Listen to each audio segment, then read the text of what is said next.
Hello everyone, నమస్తే. Welcome to health and education channel. ఈరోజు మనం ఈ వీడియోలో చాలా ఇంపార్టెంట్ టాపిక్ గురించి డిస్కస్ చేద్దాం. హ్యూమన్ బాడీ సిస్టమ్స్లో one of the most important organ system kidneys. మనందరికీ తెలుసు కదండి హ్యూమన్ లైఫ్లో కిడ్నీస్ ఎంత ఇంపార్టెంట్ అనేది. ఈ మధ్యకాలంలో మనం తరచుగా వినే మాటలు కిడ్నీస్ ఫెయిల్యూర్ గురించి. కేవలం మనుషులకేనా అంటే కాదండి, జంతువులకు కూడా కిడ్నీస్ ఫెయిల్ అయి చనిపోతున్నాయి అనే వర్డ్స్ వింటూ ఉన్నాం కదా. అంటే దీన్ని బట్టి ఆలోచించండి పరిస్థితి ఎలా ఉందో. సో మానవ శరీరంలో ఇంత ముఖ్యమైన కిడ్నీస్ ఫంక్షన్స్ అండ్ ఇంపార్టెన్స్ గురించి తెలియని వారికి కొంత అవేర్నెస్ కల్పించాలనే ఉద్దేశంతో ఈ వీడియో అప్లోడ్ చేయాలనిపించిందండి. సో ఈరోజు మనం కిడ్నీస్ గురించి కొంత యూస్ఫుల్ ఇన్ఫర్మేషన్ అయితే తెలుసుకుందాం. కిడ్నీస్ మన బాడీలో ఎంతో ఇంపార్టెంట్ ఆర్గాన్స్ అండి. ఇవి బ్లడ్లోని వ్యర్థాలను ఫిల్టర్ చేయడమే కాకుండా యూరిన్ ఫామ్లో వాటిని బయటకి వెళ్ళగొడుతుంటాయి. అండ్ అదేవిధంగా బ్లడ్ ప్రెషర్ని కూడా కంట్రోల్లో ఉంచుతాయి. సో ఇంతటి ప్రాముఖ్యత ఉన్న కిడ్నీస్ సరిగా పనిచేయకపోతే కొన్ని రకాల సిమ్టమ్స్ అయితే మన బాడీలో కనిపిస్తాయి.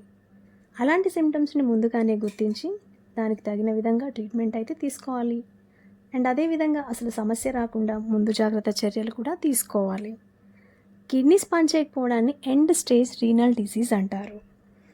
కిడ్నీస్ పనితీరు దెబ్బతినడానికి చాలా రకాల రీజన్స్ అయితే ఉన్నాయండి. అందులో కొన్ని ముఖ్యమైనవి డయాబెటీస్ అండ్ బీపీ, అండ్ అదేవిధంగా smoking and drinking, and next junk food and processed carbohydrates ఎక్కువగా తీసుకోవడం వల్ల కూడా కిడ్నీస్లో స్టోన్స్ ఫామ్ అవుతాయి.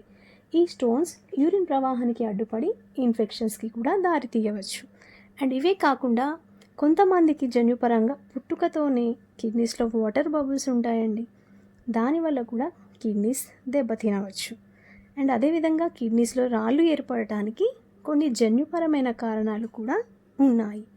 ఇవి కిడ్నీస్ ఫెయిల్ అవ్వడానికి కొన్ని రీజన్స్ మాత్రమే. అండ్ అదేవిధంగా ఐస్లో కూడా స్వెల్లింగ్ కనిపిస్తుంది. ఈ స్టేజ్ని యురేమియా అంటారు. మరియు కిడ్నీస్ సరిగా పనిచేయకపోతే నిద్రలేమి సమస్య కూడా ఎదురవుతుందండి. దానిని స్లీపింగ్ సిక్నెస్ అంటారు. కిడ్నీ సమస్యలు ఉన్న వాళ్ళు టేస్ట్ని కూడా గుర్తించలేరు. అందుకే కిడ్నీ సమస్యలు రాకుండా ఉండాలంటే మనం మన డైలీ లైఫ్లో కొన్ని జాగ్రత్తలు తీసుకుంటే కొంతవరకైనా సమస్యను మనం అదుపులో ఉంచుకోవచ్చు. కిడ్నీస్ ఆరోగ్యంగా ఉంచడానికి very easy and effective solution water ఫుల్గా తాగడము.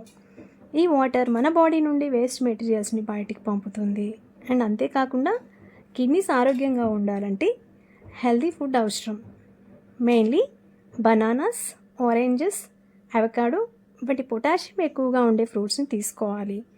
అండ్ అదేవిధంగా sugar, salt and unhealthy fats ఎక్కువగా ఉండే ఆహారాలకి దూరంగా ఉండాలి. ఇంకా డయాబెటీస్ అండ్ బ్లడ్ ప్రెషర్ని కంట్రోల్లో ఉంచుకోవాలి. రెగ్యులర్ చెకప్ అయితే అవసరం.